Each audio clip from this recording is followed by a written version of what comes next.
Welcome back to part 3 of Star Wars Revenge of the Plinkett. If you haven't watched the first videos of this series, I suggest you refer to those first. Otherwise, let's get back to the film. When Mace and the Jedi face off with Palpatine, it was vastly different than what ended up in the theatrical version. Originally, Anakin turned when Palpatine revealed he was a Sith. Anakin willingly stayed with Palpatine because he believed the Jedi would overthrow and betray the Republic.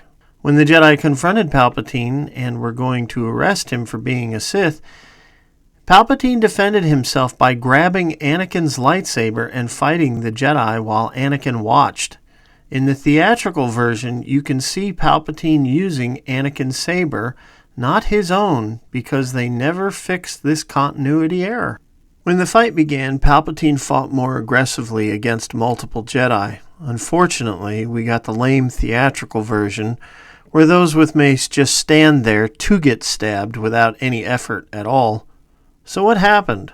Well, George Lucas happened. You can't change Ian, you gotta change the fight. On the day of shooting, Lucas decided he wanted to see Ian in the shots. All the training the stunt doubles invested was wasted, and Ian had to learn what to do just before shooting. Thus we ended up with lots of close-ups and cuts, and a lackluster fight at best. The only thing that made the fight somewhat entertaining was Ian's facial expressions. By the end of the fight, whether theatrical or original cut, we end up with Anakin and Mace standing over Palpatine, who is pretending to be weak. I say this because the moment Anakin cuts off Mace's hands, Palp is fine, throwing powerful lightning and yelling with joy as he does it. Yes, once again, Palps played Anakin like a fiddle by using his loyalties to get his hands dirty. The only thing I never understood, though, was why Palpatine would willingly continue electrocuting himself to do this. The thing that always bothered me was that Palpatine's voice became super bad after this scene, and it doesn't seem to faze Anakin one bit. I accept that maybe Palpatine is truly revealing himself to his new student, but any normal person would be a bit bothered by this, especially after Palpatine says, "To cheat death is a power only one has achieved, but if we work together, I know we can discover the secret." It's a little over the top. At that moment, I was shocked Anakin didn't say. What the hell did you just say? Anakin was basically tricked here, and he goes along with it. This is very hard to take because now we are expecting Anakin to react to this trickery, and he doesn't. Then he agrees to go along with Palpatine to make an attack on the Jedi Temple. Now, in our last video, we established that Anakin has every right to turn against the Jedi from his point of view. He has been treated at arm's length by them for years because he was never conditioned to ignore attachment. Anakin believes in this film that the Jedi appeared to be using him and Padme while plotting to take over the Republic. Anakin following orders to kill the Jedi in the temple is believable because in history, many turn violent towards fellow citizens in multiple countries under orders or propaganda, much like Anakin did. So, with all that is established so far, I can go along with him raiding the temple completely. This has been building for a long time. To Anakin, the Jedi are nothing but political hypocrites who are without empathy. Even though Anakin is wrong on many points of his view, he would be susceptible to taking violent action against the Jedi. The kids are a different story in my mind, though, but we'll get to that. Go to the Mustafar system. Wipe out Viceroy Gunray. Wait, why are we killing the Separatists? And how do you know where they are? Why didn't you just tell us where they were before? I am in complete agreement with Plinkett here because it's logical to ask this. However, a few seconds later, Plinkett ignores massive plot details to make Anakin's turn sound more implausible by muddling the situation with his own ignorance. Should I kill the entire Senate as well? Wait, who am I not killing besides Padme? Vader's pretty fucking dumb. After some visual candy of the Battle of Utapau, we come to Order 66. If you don't know the origin of Order 66, go back to our Attack of the Clones video. One of the arguments I have seen for this scene is why didn't the clones kill Anakin? The Clone Wars cartoon goes into detail over Order 66 in Season 7, but it made even more issues because the clones not only attacked Darth Maul, who was never a Jedi, but Ahsoka too, who left the Jedi. In the classic PlayStation Battlefront 2 game, this is stated by a 501st commander. Tonight the fall of the Jedi is at hand. We have been directed by the highest authority to wipe out the insurgent Jedi Order that threatens our great empire. Our first objective is to capture the Council Chamber. Lord Vader will be our field commander. I only refer to these sources so you have all the details. However, if you go just by the movie or novel, there is no answer. Most say Palpatine never issued Order 66 to the 501st Legion, which is the blue clones that serve under Anakin, and as a result, Battlefront 2 confirms this. But guess what?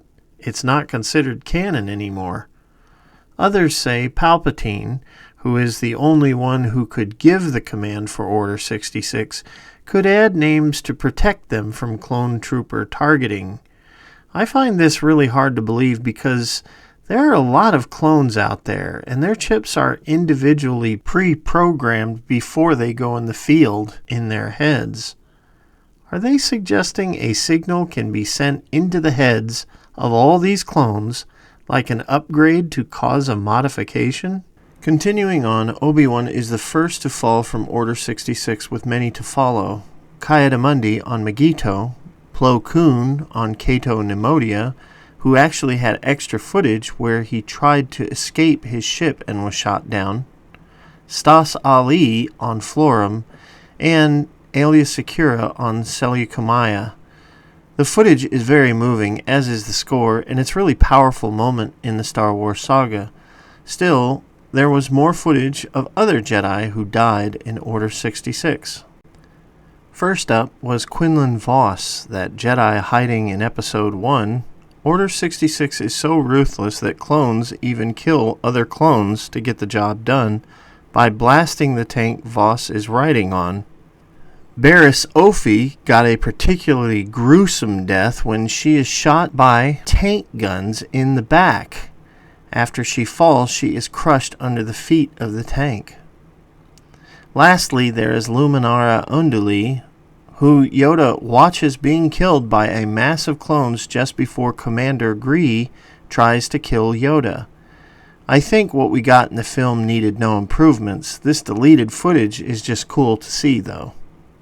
Another quandary is the death of Shaak Ti. If you remember, during the first act of this film, Shaak Ti was killed in a deleted scene by Grievous. After this was chopped from the film, they filmed this scene in which she is killed by Anakin.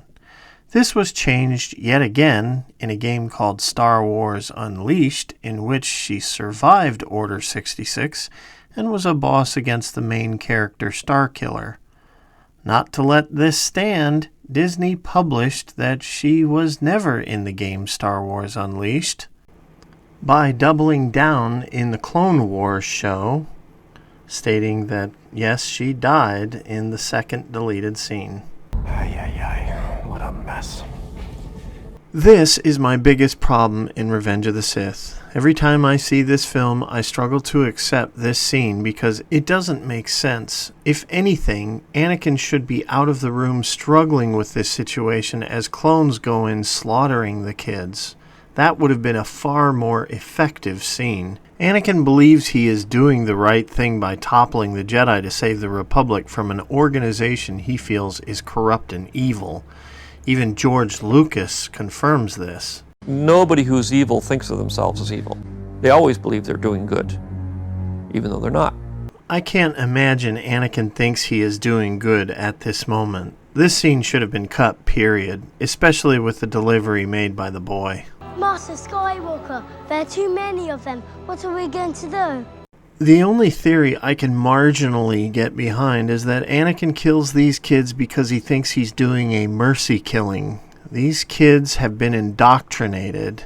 They have been trained to be zealots with a Jedi mindset and will be killed anyways by the clones. There is no survival for them. A lightsaber can be quicker than a blaster. I can barely accept this, but it's the only thing I can offer to quantify this scene. For me, it just doesn't work. What is worse, Anakin shows anguish in this scene. If anything, Anakin should be numb and unfeeling about killing these fiends after he just slaughtered kids. It is not emotionally impactful in comparison. After Padme cries, this young Jedi played by George Lucas's son dies, Yoda and Obi-Wan flies, we get to the reunion of Anakin and Padme. Though all seems lovingly, one of the lines cut from the film was so necessary. After telling Padme about the Jedi betrayal, he tells her to distance herself from her friends in the Senate, referring to the delegation of 2000. He tells her they are judged by the company they keep, to which Padme states she opposed the war and Palpatine. Anakin says she's safe, though, because she is with him and Palpatine knows about them. The book verifies this dialogue, and yet it is another missed opportunity for depth and tension. When Bail Organa returns with Yoda and Obi-Wan, there is another cut scene where he is stopped by Senate guards as he disembarks. The guard recognizes Kenobi and Yoda and states they will be taken into custody. Obi-Wan uses the Force to suggest he should stay with the senator so he can go into custody at the Senate building. The Senate guard then steps aside. Another deleted scene has a bunch of clones disguised as Jedi trying to trick Yoda and Obi-Wan as they approach the Senate. Of course they fail. You clones make terrible Jedi. The theatrical version just went with normal clones instead. Now, I have already discussed how I feel about the emotional tone of Anakin killing the Separatist leaders. What I didn't mention was that there's a few cut moments of this bloodbath, like Anakin killing some guards, and then killing Wat Tambor, though neither of these moments adds anything to the film. What's happened? The Chancellor's been elaborating on a plot by the Jedi to overthrow the Senate. Now, is he controlling everyone's minds, or is the Senate that stupid? Again, I can't fault Plinkett's argument on this point, because without the deleted scenes and the narrative of Obi-Wan visiting Padme, the implications that the Jedi are influencing a cabal of senators can't be argued. Without those scenes, the idea of a republic under siege with rogue senators and Jedi plotters does not exist. Thus, there is no call for an empire to be created to protect against it, except for the sole assassination attempt on Palpatine. I will mention this again because the real cracks that keep this movie from being the best of the prequels is what's not in the film. The final cut is just missing too much. You have done well, my new apprentice. Now, Lord Vader, go and bring peace to the Empire. I can't watch anymore. Boy, if only Disney writers had the ability to actually watch previous films, then they wouldn't write this dribble. He's alive, Obi-Wan. Anakin Skywalker is alive. Do I look stupid to you? Let's just think about the logic, shall we? Let's just think about it for a second. Worse is, can't this be used as evidence since children are being slaughtered? Anyways, let's move on. When Obi-Wan finally visits Padme, there is a deleted scene of them kissing politely. I'm sure this footage encouraged those who believe in Padme-Obi-Wan's relationship that I mentioned in my Attack of the Clones Part 3 video. Again, Padme is more a plot point than a character, but I like that she gives nothing to Obi-Wan because she is questioning everything. I also like that Obi-Wan knows she is going to go where Anakin is and thus uses her. When Padme tries to talk sense into Anakin, we finally see how far he has fallen. Throughout this entire film, he has claimed everything he's done has been for Padme. After she tells him to run away with her, he says this: I have brought peace to the Republic. I am more powerful than the Chancellor. I can overthrow him. The fact is, he's not doing it for her anymore. He is doing it for his own devices now. He is full of himself, and Padme is secondary. So when Obi-Wan shows up, Anakin immediately overreacts, thinking she set him up. Now, given what we had in the theatrical version, and the fact that Anakin has just done some crazy things, I can believe he turns on Padme somewhat. With the deleted scenes for context, I can certainly believe it. For the rest of the film, Anakin is truly lost. He will speak about himself as powerful, how he saved the Empire, his point of views, and how others are at fault except himself. It's pointless from this moment on to call Anakin anything but Darth Vader for the rest of the film.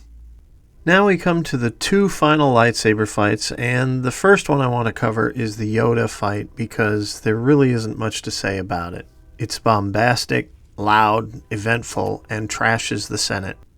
Another issue I have is how Yoda got into this room. This is the most critical room of the Republic. It's like walking into the Oval Office of the United States, and Yoda is a wanted criminal according to the Republic. He just moseys in, and I have to dismiss my critical thinking at this moment.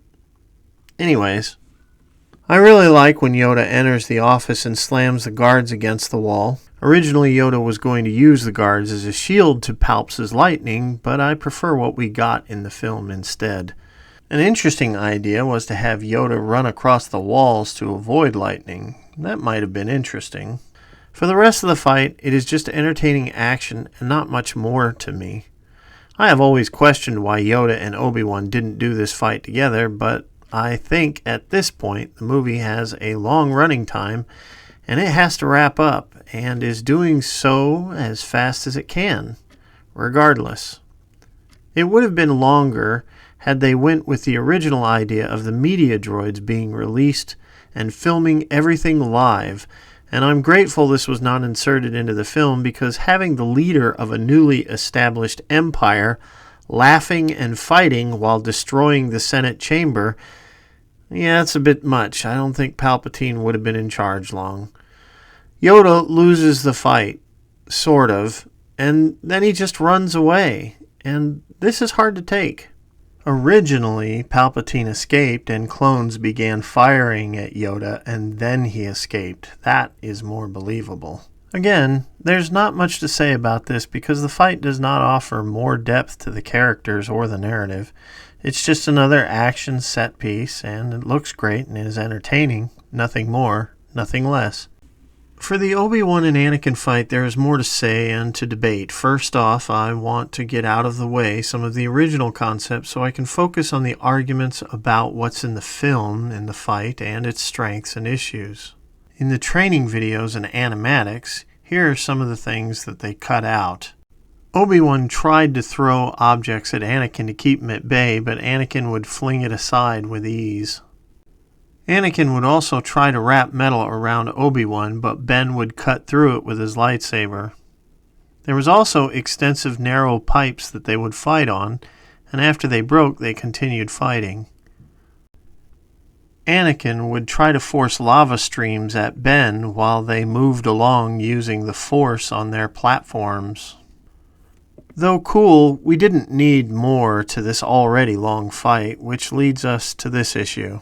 So they fight, and they fight, and they fight more, and they keep fighting. It was a challenge in the Anakin fight, because 3 or 4 minutes in, you get over the initial explosion of the fight of why they're fighting. He basically says that the character's emotional state is no longer important because the fucking fight goes on for too long. I don't mind long fights, and this fight is entertaining. There is nothing wrong with this fight. However, this fight's length meant that some real critical stuff was cut to accommodate its length. Plinkett ignorantly comes to this conclusion later.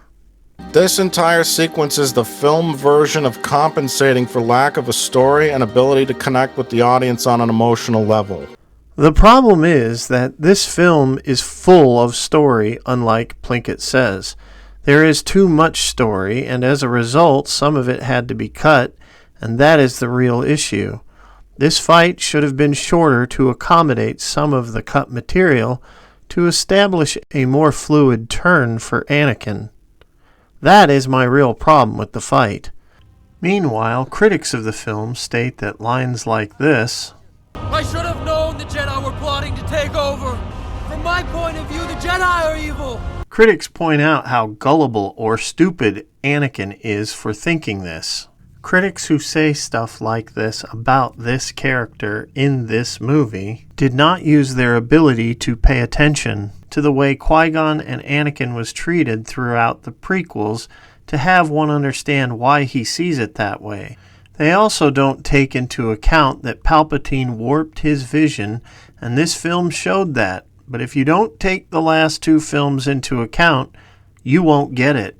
But we come to the end where Obi-Wan has the high ground. I have the high ground! Which is just 8 feet higher than Anakin. He warns Anakin not to jump up at his face and try and cut him, because Anakin's the bad guy. But Obi-Wan forgot something that happened to him before when someone else had the high ground. Or maybe Obi-Wan learned from that experience and then learned that instead of standing there, you should swing up at the guy when he's jumping over you. This is something commonly noted about the film, and I am in complete agreement with the sentiment. The movie doesn't explain why this is different from the Maul moment, and it sounds ridiculous, yet, like I have done before, I will give you all the information to see it from a different perspective. I'm going to throw some deep lore at you, so here we go. Obi-Wan is a master of a lightsaber art known as Soresu, or Form 3 for die-hard fans. There are 7 lightsaber forms, and this form is all about defense. This is why Obi-Wan obliterated Grievous with ease. The Revenge of the Sith novel verifies this. Being an expert in defense, Obi-Wan is trying to dissuade Anakin, who knows his style because he's trained with him, and is basically saying with his mastery, Anakin has no options to attack from his current position. Anakin, being overwhelmed with darkness, does not register this and ends up destroying himself. It is a well-known fact to detailed Star Wars nerds, but to general audiences, it can cause some confusion when thinking about the fight in Phantom Menace in relation to this moment. Now we come to the final wrap-up of the film, where everything is tied up for the classic trilogy, and there are a couple of things to check out. But first, Plinkett has more gripes. Then Yoda tells Obi-Wan that he should talk to Qui-Gon's ghost. What the fuck? No one ever mentioned to anyone ever time about talking to ghosts.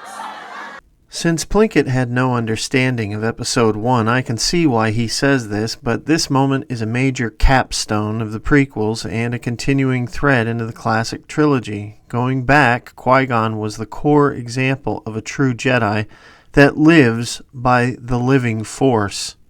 He is not governed by doctrine, politics, or biases. He is also the first Jedi to unlock the secret of continuing existence after death. This is not coincidence. Our final animatic for the film shows some of this conversation with Qui-Gon. With my training, you will learn to merge with the Force at will. Your physical self will fade away, but you will still retain your consciousness.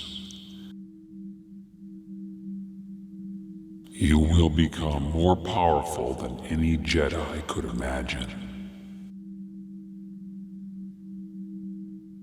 Excuse me, Master Yoda. The novel backs this up even further, and it's no surprise. During the discussion, Yoda apologizes to Qui-Gon's spirit by stating, "A very great Jedi Master you always were, but too blind I was to see it. Your apprentice I gratefully become." This is an 800-year-old Jedi, and he's supposed to be the wisest of all Jedi. and he is bowing to Qui-Gon's methodology. It's stunning this was never in the movie because it manifested a profound conclusion to this trilogy. Yoda now has to live with the knowledge that the Jedi he ran was archaic, blind, and vain, and because of that, it's gone.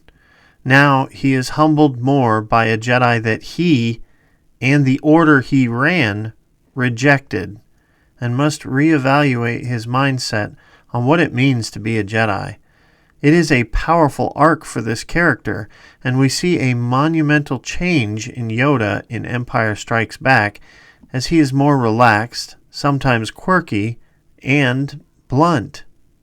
Ben is also affected by this arc, as he has a lot on his shoulders after Anakin turns to Darth. In exile, he too changes, like Yoda, and in A New Hope, you see Obi-Wan reacting less like his controlling history to Qui-Gon's mentality. Thus, everything comes full circle back to Qui-Gon. Do not defy the Council, Master, not again. I shall do what I must, Obi-Wan. And you will learn your place, young one. You must do what you feel is right, of course. Concentrate on the moment. Feel, don't think. Use your instincts. That was some shortcut, Anakin. He went completely the other way. Once again, you've proved you... If you'll excuse me... Use the Force. Think. This time, let go your conscious self and act on instinct. Use the Force, Luke. Let go, Luke. This is all evident when watching the Lucas saga in chronological order. Lucas is not just showing us Darth's story, he's talking about Ben and Yoda's arc too. It's bigger than just Darth Vader, and unfortunately, many fans rebelled against that bigger narrative in Phantom Menace, thus making it harder for many, like Plinkett, to identify Lucas's original intent after switching gears in Attack of the Clones.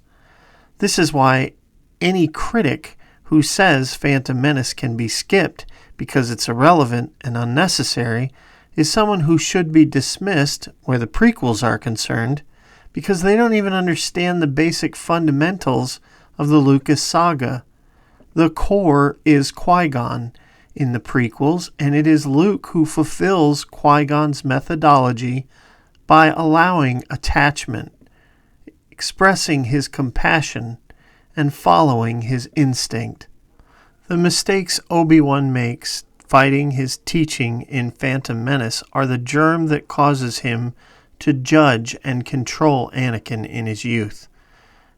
Thus, this pushes him towards Palps and the inevitable repercussions in Revenge of the Sith. Learning from this, he advises Luke like Qui-Gon would, and Yoda does as well. Thus, Luke is greater because of it. It is clear Plinkett cannot even fathom this depth of the prequels because he says this absolutely wrong take about Yoda and Obi-Wan. Yoda and Obi-Wan just give up and hide for 20 years, which contradicts their forward-thinking, proactive characters. If they were so forward-thinking, none of this would have happened. What's worse is that countless people bought his wrong premise by parroting him and lifts up this lack of understanding as some kind of great insight. It's actually the opposite. It's ignorance. Continuing on, we come to the tragic moment depicting the death of Padme's character, and I say that ironically because she is not only disposed of, but the legacy of the character is devalued as well. It is unforgivable. The reason for her death is a broken heart. A main part of Padme's persona, especially in Attack of the Clones, was her commitment to responsibilities and others. Instead of this, in Revenge of the Sith, she is turned into a self-absorbed person who just gives up and abandons her children to fend for themselves because of feelings. It devalues the character on many levels. Originally, Anakin was going to throw Padme while choking her forcefully, and although this would have better explained her death by trauma, I bet someone in the production process deemed this too much after this scene. Ironic. After cutting this, with no way to explain her death, they chalked it up to having a broken heart, and it is just contrived and a disservice to her character. In fact, I don't feel Padme was in Revenge of the Sith, because she was just a plot point. It would have been different if all the deleted scenes were in the film to fix this, and the action scenes were shortened to accommodate her character more. When Anakin is finally in his Darth suit, we are just turning the page in a great character study. He is now trapped in a suit and is no longer capable of his true Force potential. Palpatine must settle for a lesser apprentice than he originally desired, but surprisingly he keeps him in his graces, most likely because of Anakin's loyalty to him, until he finds better potential with Luke in the next trilogy. Now Darth must be at his master's beck and call, and although he has great perks, he is forever half a man musing over what he has done and what he's lost. He will not even consider betraying Palpatine until he discovers he has a son, because even though he is a Sith, Palps is the last true attachment he has in his life, and in truth he was seduced by friendship and support. Even when Darth confronts Luke in Return of the Jedi, he is torn by Palpatine's perverted view of the Jedi. He still sees them as corrupt and evil, and as a result, he takes Luke to the Emperor to be straightened out and cured of the Jedi way, even though Vader's loyalty are at war in him. When Plinkett says this, then Vader asks about Padme. Where is Padme? And Darth Vader should never say the word Padme. Plinkett shows how blind he is to the fact that him asking about Padme is the last of Anakin's grasp for humanity. Whatever. So Yoda gives up, Obi-Wan gives up, and then so does Vader. Vader just stands at the Emperor's side on the Star Destroyer bridge, just waiting for the Death Star to be built. Are you stupid or something? It is relevant that Darth's first question is about Padme because her death is literally his death. With her death, he has nothing but Palpatine and his station. And now his life has no meaning until the Empire Strikes Back begins. So he will stand around and wait and do the Emperor's bidding.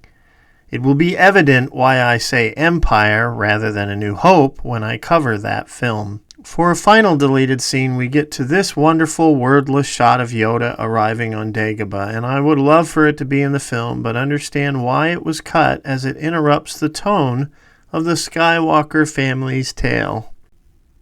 As for the babies, Leia ends up on Alderaan, and Luke ends up on Tatooine.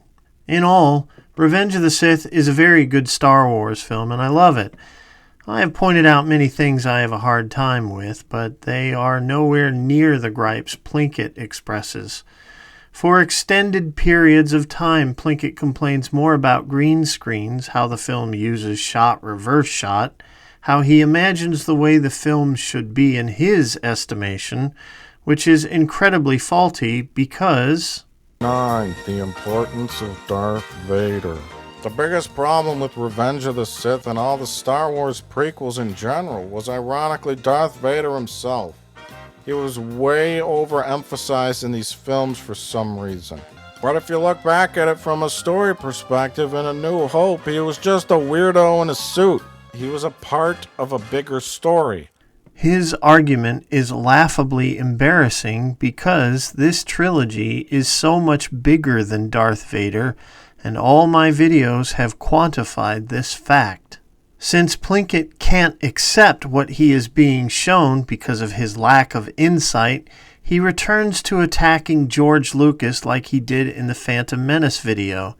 He suggests blindly that the rules of movie making have been ignored in the prequels. He says the script was not thought out, rushed, and that everything Lucas has done in the prequels has been borrowed from everywhere because he thinks... Number 13, lack of vision. At this point, most people finally agree that Lucas gets too much credit for creating Star Wars. And if that's not enough, Plinkett even goes after people who has the opposite view towards the prequels than him. I stand by my statement that people that like these films are either drooling idiots that just like lightsabers or tiny babies. The Plinkett video is just desperate to sound consistently insightful, and the Revenge of the Sith, along with the Phantom Menace videos, have very little to offer constructively. Honestly, the only thing he does offer well is humor, and I can still watch them to laugh, but I watch Plinkett material more for giggles than substance. I can sum up his entire review approach this way. Plinkett shows tons of classic trilogy moments that are iconic and memorable to all. Then, when it is time to show prequel moments in comparison, he shows these scenes. No one will remember Dexter Jetster and his 50s cafe. Or, that part when, let's see, well, the part when, no. Let me think. The part when C-3PO flew around on a thing. Do you remember that? I forgot about it already. With manipulating music in the background, he shows you the least memorable scenes he can think of to cause you to see the prequels in the worst way he can manifest. He doesn't show you scenes like this.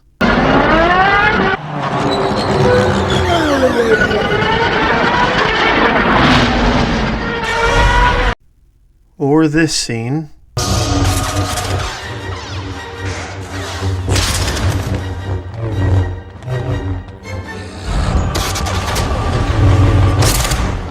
Or this scene.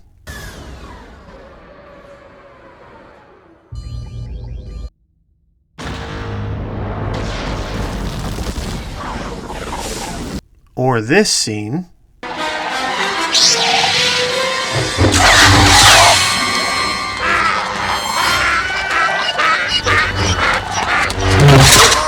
How about this scene?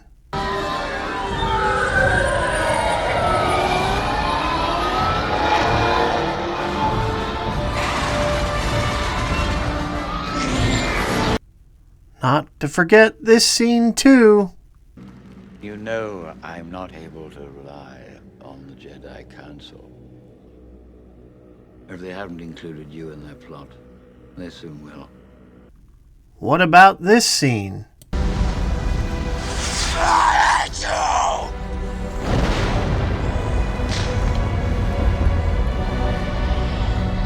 I'm sure you have some of your own that I didn't list, but need I go on? The point is, he is trying to sway you with the imagery so you can see only the worst part of the prequels and none of the good ones. It is not fair or consistent. It is manipulative and selfish.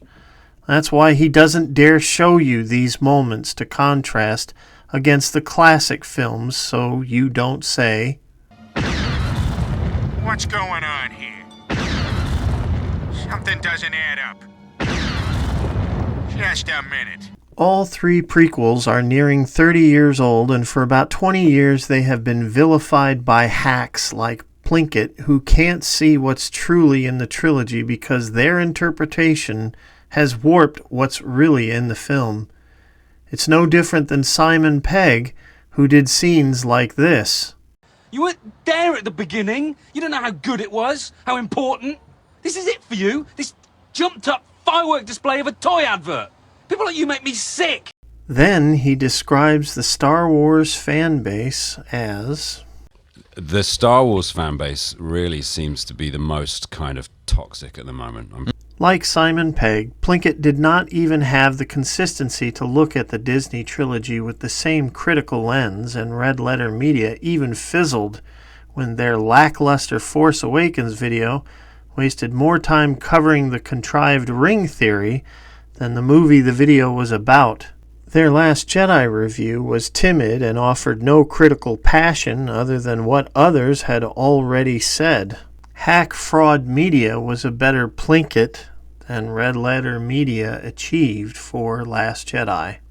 By now, if you have watched all my videos, you can understand why I made them. The prequels deserve better, and so does Lucas. They are not perfect films. I have agreed with Plinkett on many points, and I have brought up many issues that I have myself.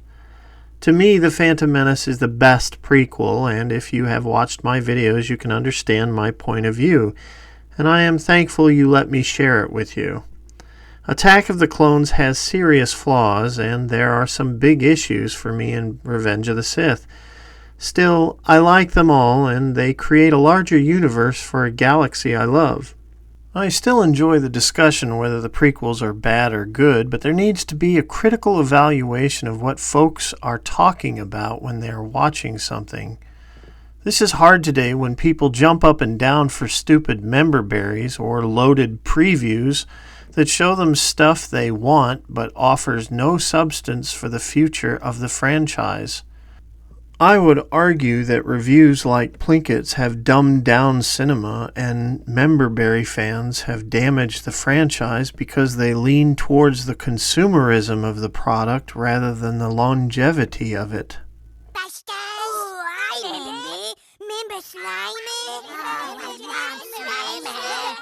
How could someone think these things are bad? There is little depth in new Star Wars material, just division and politics, and that is one thing Lucas never endorsed. His films were also deeper and were spurned out of a desire to entertain, without an agenda beyond financial reasons.